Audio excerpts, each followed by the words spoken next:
प्रिय विद्यार्थियों, इस वीडियो में मनु की वर्ण व्यवस्था पर चर्चा करेंगे।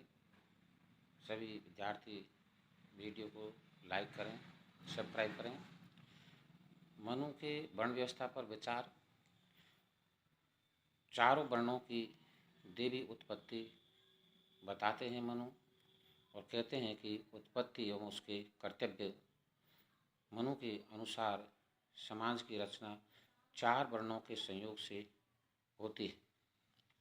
इन चारों वर्णों की उत्पत्ति ब्राह्मण विराट पुरुष के विभिन्न भागों से हुई है।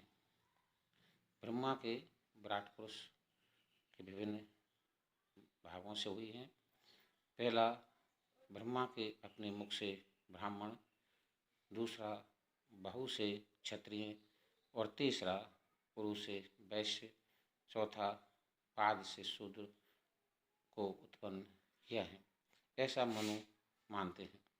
अतः जिस अंग से जिस वर्ण की उत्पत्ति हुई है, उस अंग के कार्य को अनुसार ही इन वर्णों के लक्षण एवं कार्यों को तय किया गया है, तथा प्रत्येक वर्ण के कार्य संपूर्ण समाज के प्रति उसके कर्तव्य हैं। अतः मनु ने इन कार्यों के वर्णों का स्वधर्म कहा है।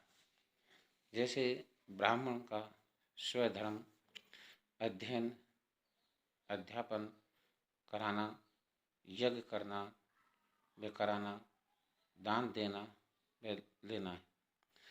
दूसरा, क्षत्रिय का स्वधर्म अध्ययन कराना, यज्ञ करना, दान देना, शास्त्रों को धारण करना तथा प्राणियों की रक्षा करना है।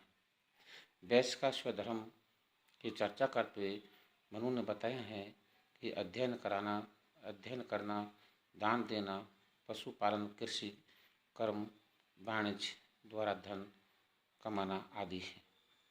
शूद्र का स्वधर्म के बारे में मनु ने बताया है कि शूद्र का स्वधर्म वह ईर्ष्या, निंदा, अभिमान आदि दोषों को छोड़कर उपरोक्त तीनों वर्णों की यथासंभव सेवा करें और इसी एकमात्र कार्य को करते हुए जीवन व्यतीत करें।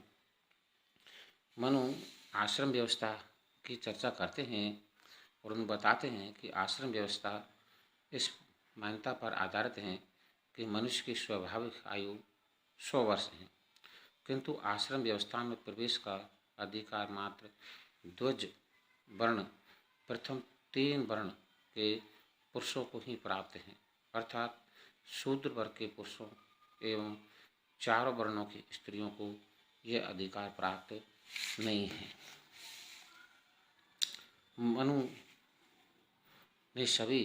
मनु ने अपनी आश्रम व्यवस्था में चारों वर्णों को मान्यता दी है। ब्रह्मचार्य आश्रम, पहला आश्रम ब्रह्मचार्य आश्रम, यह व्यक्ति को संपूर्ण जीवन अथवा आगामी 3 आश्रमों के लिए शारीरिक मानसिक दृष्टि से तैयार करता है। उपनयन संस्कार यानी जनेऊ संस्कार के बाद बालक को पिता द्वारा गुरुकुल भेज देना चाहिए। इस अवस्था में वेदांगों, शास्त्र विद्या, अर्थ विद्या का ज्ञान प्राप्त कराना चाहिए तथा मनुष्य आलस्य पर, निंदा, असत्य भाषण, हिंसा, काम, क्रोध, लोभ आदि दोषों से बचना सीखना चाहिए। विद्यार्थियों को यज्ञ, सानिध्य, पितृ अर्पण, देव उपासना आदि के विधि विधान से भी परिचित कराना चाहिए। इन सब के अलावा गुरु माता की सेवा करनी चाहिए। दूसरा, गृहस्थ आश्रम। मनु के अनुसार पुरुष को अपने वर्ण वाली और ऊंचे कुल की किंतु भिन्न गोत्र वाली स्त्री से विवाह करना चाहिए। मनु ने गृहस्थ आश्रम को सर्वोत्तम आश्रम माना है, क्योंकि